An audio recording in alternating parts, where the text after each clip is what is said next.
Frédéric Bollez va entrer dans l'histoire. Palais San Jordi, dans le parc de Montjuïc, dimanche après-midi. Le début du Supercross est une folie, avec des bengales qui sortent du sol et des pilotes qui tombent du ciel.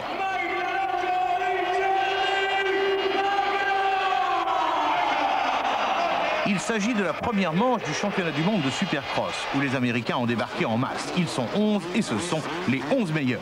Avec une préparation physique et mentale diabolique après leur championnat des États-Unis. Bref, avec une envie terrible de tout rafler et les moyens de le faire. En face, que trouve-t-on? Globalement, l'Europe, en particulier la France, avec 4 ou 5 pilotes capables de grandes choses, mais pratiquement sans entraînement au Supercross à cette période de l'année, puisque le championnat de France n'a pas encore commencé. Bref, soyons clairs, nous sommes allés à Barcelone en pensant assister à une sorte de massacre. Et pourtant... De toute manière, moi je pars pour gagner, maintenant on verra bien, hein. C'est sûr que ça va être très difficile, mais j'ai rien à perdre, donc je pars pour gagner. Lequel des Américains vous aimeriez en particulier battre, taper?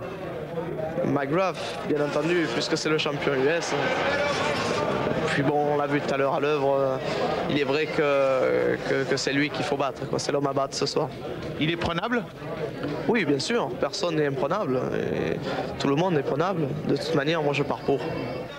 Accessoirement, ce jeune homme présomptueux devra encore battre Guy Cooper, champion du monde 93 et sauteur de folie. Il s'appelle donc Frédéric Bollez. Il a incontestablement du talent, au point de disposer d'une moto d'usine et du soutien de Yamaha Motor France. On l'a entendu, il a aussi du culot, comme tous ses camarades de l'équipe de France. Mais une fois enfilé les protections et la tenue de lumière, il faut bien y aller, contre le monde entier. Un monde où personne ne fait de cadeaux.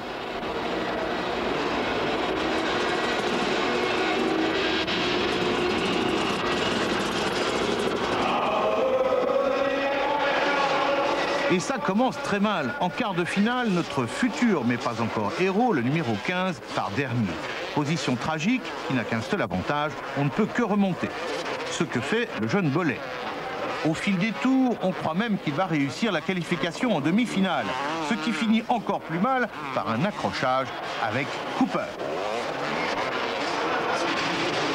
Course de repêchage. Dernière chance de continuer vers la finale pour le jeune Français. Ça se passe franchement mieux, Fred part dans les premiers. Et il se qualifie pour la demi-finale. Avec tout de même un petit problème. Il a une course de plus dans les bras et en Supercross, la forme physique, c'est essentiel.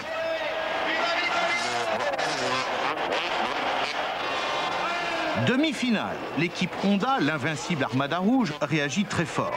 Doug Henry, numéro 4, et Jeremy McGrath, numéro 1, s'expliquent entre eux. Derrière, c'est le désert. La machine à gagner américaine est en marche et c'est très impressionnant. Départ de la finale, titanesque. Toute erreur ici est pratiquement fatale pour le résultat. Et le héros sort de la meute en tête. Frédéric Bollez a réussi un départ idéal. Deuxième problème, rester en tête. On s'attend à un retour effroyable de l'escadrille US. Raté. Bollez tient bon et tient le rythme. Juste derrière lui, il y a Steve Lamson, une sorte de fléau de l'espoir dans les bagarres rapprochées. Et Bollez tient bon. Mieux, il s'envole.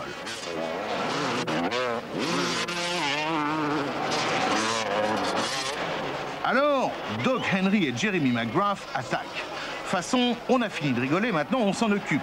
McGrath prend la deuxième place et ça fait peur. Bollez a compris. Il ne se laisse pas faire. Seul problème, peut-il physiquement tenir jusqu'au bout? Car c'est long, une finale. Réponse, il tient jusqu'au bout et il va gagner. Comme quoi il avait raison, personne n'est imprenable. Après Bercy, la finale du championnat du monde aura lieu à Tokyo. Ensuite, le prochain grand rendez-vous en Europe, c'est à Genève, début décembre. Et ça promet.